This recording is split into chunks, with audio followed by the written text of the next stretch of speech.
فرعون کو اس نے وہ خواب دیکھ لیا تھا کہ ایک ستارہ اٹھے گا اور پھر وہ گرے گا تو میری ساری سلطنت کو تباہ کر دے گا۔ نجومیوں سے اس نے پوچھ لیا، اس نے کہا کہ ایک بچہ پیدا ہوگا جو تیری سلطنت کو تباہ کرے گا۔ چاہیے تو یہ تھا کہ وہ توبہ کرتا، لیکن اس نے کیا کیا کہ اس نے بچوں کو قتل کرانا شروع کیا۔ یذبحون ابناءکم، ذبح کرا دیتا تھا تمہارے بیٹوں اور بچیوں کو وہ زندہ رکھتا تھا۔ تو حضرت موسیٰ جب پیدا ہوئے تو ان کی والدہ نے پتہ کیا کیا، ان کو ایک صندوق میں بند کر کے دریا میں بہا دیا۔ اب دریا میں بہتے جا رہے ہیں تو ماں تھی تو پریشان بھی ہو گئی، ان کی ہمشیرہ کو کہنے لگی ذرا دھیان رکھنا کدھر جاتے ہیں۔ حضرت موسیٰ علیہ السلام دریا میں بہتے بہتے فرعون نے دریا کے کنارے مکان بنایا ہوا تھا۔ آپ کو پتہ ہے بادشاہوں کا ذوق ہوتا ہے، آج کل ہمارے جو حکمران ہیں انہوں نے اس کا نام فارم ہاؤس رکھا ہوا ہے، میرا فارم ہاؤس، اور پرانے زمانے میں لوگ ڈیرا کہتے تھے۔ تو اس نے بھی اس طرح کا فارم ہاؤس بنایا ہوا تھا۔ وہاں پہ حضرت موسیٰ علیہ السلام تیرتے ہوئے تابوت کے اندر، صندوق کے اندر جا رہے ہیں۔ فرعون اور ان کی بیوی حضرت آسیہ بے اولاد تھیں، بڑی تڑپ تھی بیٹے کی، وہ بھی وہاں کھڑی تھی۔ صندوق تیرتا ہوا آیا تو فرعون نے کہا کہ جاؤ پکڑ کے لاؤ دیکھو کیا ہے۔ جب وہ لے کے آئے تو آپ کی ہمشیرہ جو نگرانی کر رہی تھی پریشان ہو گئی کہ یہ تو اس کے ہاتھ لگ گئے، یہ تو اب مار ڈالے گا۔ لیکن جب خوبصورت اور چمکتا ہوا بچہ دیکھا تو بی بی آسیہ کہنے لگی یہ بنی اسرائیل کا ہے ہی نہیں، یہ تو پتہ نہیں کہاں سے بہتا ہوا یہاں آ گیا ہے، تم ایسے ہی چھوڑ، یہ پتہ نہیں کہاں سے ہے، رکھ نہ لیں رکھ نہ لیں۔ تو حضرت موسیٰ علیہ السلام وہ کہنے لگا نہیں انہی کے ہیں، موسیٰ علیہ السلام اسی کے ہیں۔ تو آسیہ کہنے لگی تیرے تو سر پہ بس بھوت ہی سوار ہو گیا، ہر وقت وہی لوگ تجھے یاد رہتے، یہ پتہ نہیں کہاں سے بہ کے آیا۔ اب رکھ لیا، مان گیا فرعون۔ آپ فرعون کے گھر میں جو اس لیے بچے مروا رہا تھا کہ میری سلطنت حضرت موسیٰ پیدا نہ ہو جائیں، تو اسی کے گھر میں پرورش پانے لگے، اسی کے گھر میں۔ اب عورتیں منگائیں گئی دودھ پلانے کے لیے، تو حضرت موسیٰ علیہ السلام کسی بی بی کا دودھ نہیں پیتے، تو آپ کی ہمشیرہ وہیں دائیں بائیں گھومتی رہتی۔ تو کہنے لگی جناب آسیہ سے کہ میں ایک بی بی کو جانتی ہوں، بڑی صاف ستھری ہے، مجھے امید ہے یہ بچہ اس کا دودھ پیے گا۔ تو فرعون کہنے لگا دوڑ کے لا، تو وہ اپنی والدہ کو لے کے آئیں تو حضرت موسیٰ نے فوراً دودھ پینا شروع کر دیا۔ فرعون کو پھر تھوڑا شک ہوا۔ ایک روایت یوں بھی لکھی ہے بعض لوگوں نے کہ فرعون ایک دن اٹھایا ہوا تھا حضرت موسیٰ کی ابھی تھوڑی سی عمر تھی، تو آپ نے اس کی داڑھی پکڑ کے تو ایک گھونسا دے مارا، جلالی تو شروع سے ہے نا۔ تو کہنے لگا آسیہ تو مان نہ مان یہ بچہ وہی ہے۔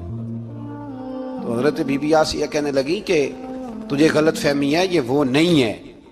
اس نے کہا دیکھو نا، یہ تو اٹھاتی ہے تو پیار کرتا ہے، اور میرے جب قریب آتا ہے تو اس کے لب و لہجے میں تلخی محسوس کرتا ہوں۔ اس نے کہا بچوں کو کیا پتا۔ خیر، ایک طرف اس نے کھانے پینے کی چیزیں رکھ دی، ایک طرف انگارے رکھ دیے۔ وہ بھی حضرت آسیہ کہتی ہیں کہ تجھے سمجھ آئے بچے بچے ہوتے ہیں۔ حضرت موسیٰ بچے تو تھے، پر تھے تو اللہ کے نبی نا، اللہ کے نبی تھے۔ جب اس نے کہا نا یہ بچے ہیں، تو حضرت موسیٰ علیہ السلام بجائے انگاروں کی طرف جانے کے، نبی تھے، وہ سیدھے کھانے پینے والی چیزوں کی طرف بڑھنے لگے۔ فرعون کہنے لگا اب بتا۔ اللہ تعالیٰ نے حضرت جبریل کو بھیجا، انہوں نے کہا ادھر نہیں جانا، آپ ادھر جائیے۔ تو آپ آگ کی طرف گئے اور ایک کوئلہ اٹھا کے زبان پہ رکھ لیا۔ تو آسیہ کہنے لگی سمجھ آئی، بچے کو کیا پتا کدھر جانا ہے کدھر نہیں جانا، اگر وہ اتنا ہی خیال ہوتا وہی بچہ ہوتا تو آگ۔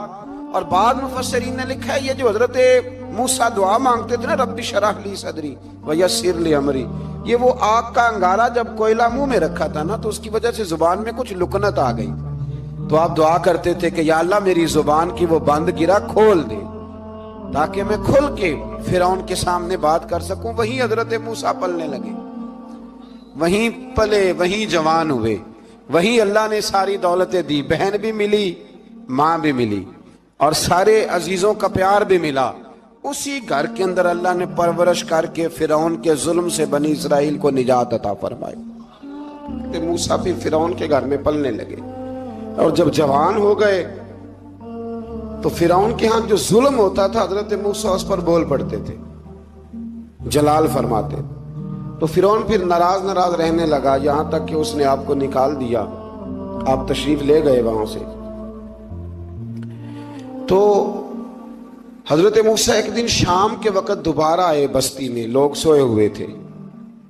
تو دو آدمی، ایک بنی اسرائیل میں سے اور ایک فرعون کی اپنی قوم میں سے، وہ دونوں آپس میں جھگڑ رہے تھے. لیکن وہ جو حضرت موسیٰ کی بنی اسرائیل کی قوم کا شخص تھا، اس پر وہ قبطی، وہ جو فرعون کے قریبی لوگوں میں سے تھا، وہ ظلم کر رہا تھا اور بوجھ اٹھانے کی بات کر رہا تھا. اب اس نے حضرت موسیٰ کو پکارا کہ یہ دیکھے میرے ساتھ کس طرح کی بات کر رہا ہے. تو حضرت موسیٰ کا ارادہ بھی نہیں تھا، آپ نے بس اس کو سمجھایا. پر کچھ لوگوں کو سمجھ، تو حضرت موسیٰ نے پھر ایک مکہ مارا، ایک گھونسا مارا، صرف ایک ہی.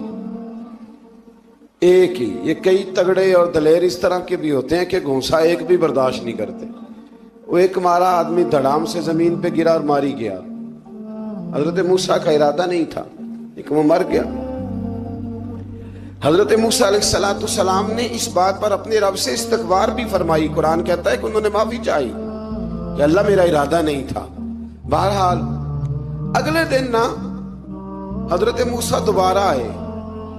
وہ سنا کرتے تھے نا ہم کہ بیوقوف دوست سے عقل مند دشمن بہتر ہوتا ہے. وہ کم از کم دشمنی تو عقل مندی سے کرتا ہے نا، لیکن جو بیوقوف دوست ہو بیوقوفی. حضرت موسیٰ دوبارہ آئے تو وہ بنی اسرائیلی اگلے دن کسی اور سے جھگڑا کر رہا تھا. پھر اس نے مدد کے لیے پکارا تو حضرت موسیٰ کہنے لگے مجھے لگتا یہ ہے کہ تیری عادت ہے، تو خود بڑا جھگڑالو ہے، تو نے روز نیا جھگڑا شروع کیا ہوتا ہے. حضرت موسیٰ جب اس کی طرف بڑے نہ ڈانٹنے کے لیے تو اس نے شور کرنا شروع کر دیا. کہنے لگتا ہے جس طرح آپ نے اسے کل قتل کیا تھا مجھے بھی قتل ہی کریں گے. یہ انسانوں کا مزاج ہے کہ آپ جب تک کسی کے طبیعت کے مطابق چلیں گے وہ راضی رہتا ہے، اور ذرا آپ اس کی طبیعت سے ہٹتے ہیں تو وہ شور کرتا ہے. اس نے کہا جی آپ مجھے بھی لگتا ہے ماریں گے. حضرت موسیٰ کلیم اللہ علی نبینا علیہ السلام کے بارے میں جب اس نے شور کیا تو بات پھر فرعون کے دربار تک گئی. وہ تو پہلے ہی بہانہ تلاش کر رہا تھا. اس نے کہا ڈھونڈو، پکڑو اور معاذ اللہ شہید کریں گے. کسی نے آ کے خبر دی کہ آپ جہاں سے ہجرت کر جائیں، اس لیے کہ آپ کے لیے یہاں حالات درست. اور بھائی یہ چھوڑ دیا کریں بات کہ فلاں آدمی کے حق میں فلاں جگہ حالات کیسے خراب ہوئے. تو نبی کریم علیہ السلام مکہ چھوڑ کے کیوں آئے؟ حضرت موسیٰ علیہ السلام نے ہجرت کیوں فرمائی؟ یہ ایک ایسی عجیب بحث ہے جس کو لوگ بلا وجہ چھوڑ دیتے، بلا وجہ چھیڑ دیتے. اور بالخصوص ایک خاتون نے ایک دفعہ مجھے پیغام دیا تو میں بڑی اس کی بات سن کے مجھے عجیب لگا. وہ کہنے لگی کہ دوسری جگہ میری شادی ہوئی ہے، مجھے طلاق ہو گئی تھی، تو مجھے ایک تانا روز سننے کو ملتا ہے تو اتنی اچھی ہوتی تو وہاں نہ رہ لیتی. تو بھئی یہ کوئی تانے والی بات ہے؟ کوئی ضروری ہے کہ بیوی غلط ہوتی ہے تو طلاق ہوتی ہے؟ اللہ کے محبوب علیہ السلام کی دو صاحبزادیوں کو ابو لہب کے دو بیٹوں نے طلاق بھیج دی تھی. کس کی غلطی تھی؟ تو آپ کیا کہہ سکتے ہیں یہاں کیوں طلاق؟ تو اتنی جلدی بات تھوڑی کر دیں گے آپ، تھوڑی احتیاط فرمائیں بولنے میں. تو حضرت موسیٰ علیہ السلام وہاں سے نکلے اور آپ مدین کی طرف چلے گئے. مدین وہ علاقہ تھا جہاں فرعون کی حکومت کوئی نہیں تھی. حضرت موسیٰ جیسے ہی وہاں پہنچے تو ان کے اندر ایک جذبہ تھا، ظلم ہوتا نہیں دیکھ سکتے. جب وہاں پہنچے تو انہوں نے دیکھا لوگ اپنے اپنے جانوروں کو گھاٹ پہ پانی پلا رہے ہیں اور دو خواتین ہیں وہ بالکل پیچھے کھڑی ہیں. تو حضرت موسیٰ کلیم آگے بڑھ کے کہنے لگے تم کیوں نہیں پانی پلاتی؟ تو وہ کہنے لگی ہمارا بھائی کوئی نہیں، باپ ہمارا بوڑھا ہے. اللہ اکبر. مجبوری یہ ہے، ہم ہیں بھی پردہ دار گھرانے کی، مجبوری ہماری یہ ہے کہ جب تک یہ سارے لوگ پانی پلا نہیں لیں گے اتنی دیر تک ہماری باری نہیں آئے گی. تو حضرت موسیٰ کلیم اللہ علیہ السلام فرمانے لگے اچھا یہ بات ہے تو جانور مجھے دو. وہ ہو یہ رہا تھا کہ چونکہ مرد پانی پلا رہے تھے تو اور جتنے بھی مرد آتے جاتے تھے وہ گھستے جاتے تھے اور عورتیں بیچاری کھڑی تھیں. حضرت موسیٰ جھٹ سے آگے بڑھے، پیچھے ہٹو. ان دو خواتین پاک باز عورتوں کے جانوروں کو پانی پلایا اور پھر آپ دوبارہ وہیں بیٹھ گئے. وہ بیویاں جلدی جلدی گھر گئیں، جا کے اپنے والد سے کہنے لگی ابا جی کمال ہو گیا، اس بستی میں ایک ایسا آدمی ملا ہے جو عورتوں کی طرف دیکھتا ہے تو نیکی کرنے کے لیے آگے بڑھتا ہے، جو مجبور اور بے کس کے لیے اچھے جذبات رکھتا ہے. فرمایا جلدی لاؤ. کچھ مفسرین اور طرف بھی گئے ہیں، لیکن جمہور نے لکھا ہے کہ وہ حضرت شعیب علیہ السلام تھے۔ حضرت شعیب نے گھر بلایا، اپنی ایک بیٹی کو بھیجا، فرمایا بیٹے بلا کے لاؤ۔ وہ جب گھر آئے تو آپ فرمانے لگے آپ میرے ساتھ اجرت طے کر لیں، 8 سال یا 10 سال آپ میری بکریوں کو چرائیں، میرے گھر میں رہیں۔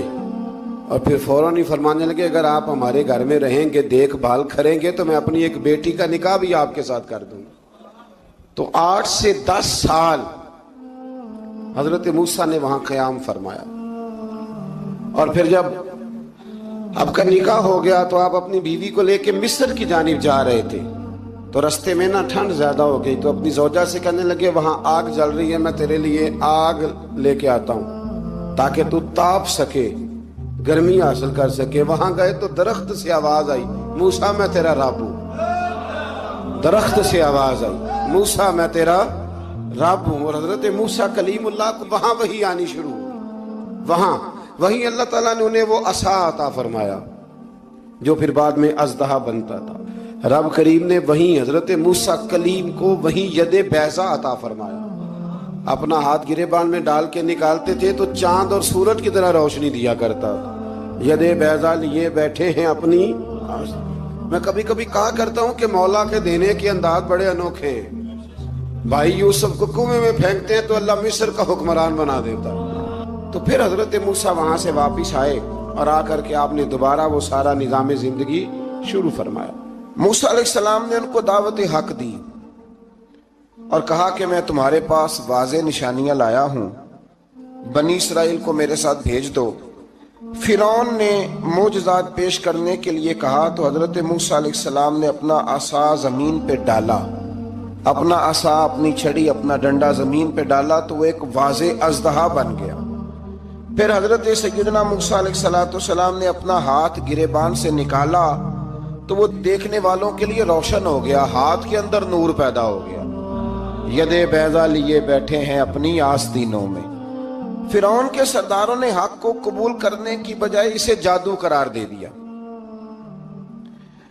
اور کہا کہ یہ تمہیں اپنے ملک سے نکالنا چاہتا ہے۔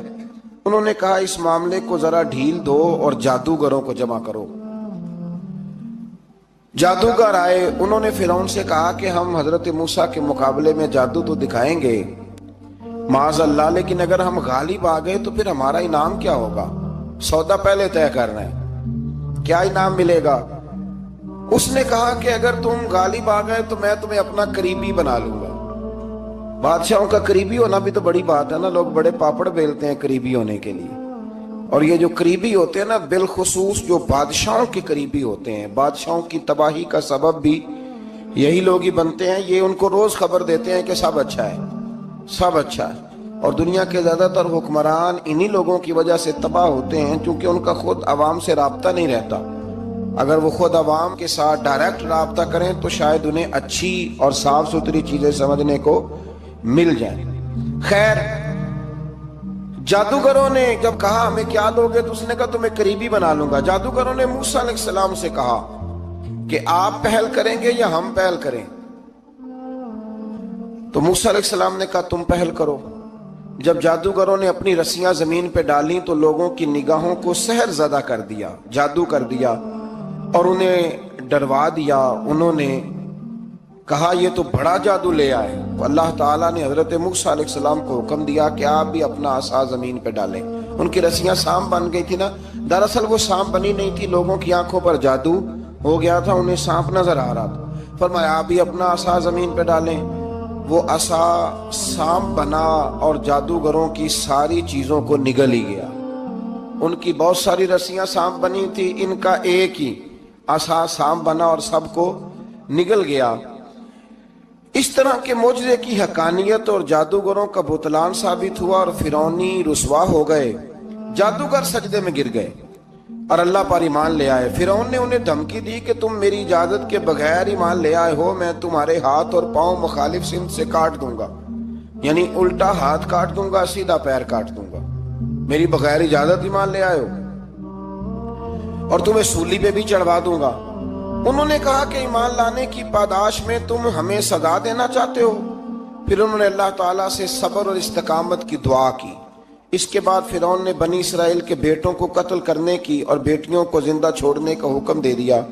موسیٰ علیہ السلام نے قوم کو صبر کی تلقین کی اور کہا کہ نیک انجام اہل تقوی کے لیے۔ یہاں ایک لطیف بات ہمارے صوفیاء نے بھی لکھی ہے۔ صوفیاء کہتے ہیں کہ فرعون نے کلمہ نہیں پڑھا پر جادوگر کلمہ پڑھ گئے۔ وہ کس طرح کلمہ پڑھ گئے؟ تو کہنے لگے دراصل انہوں نے آتے ہی حضرت موسیٰ کا ادب بڑا کیا تھا۔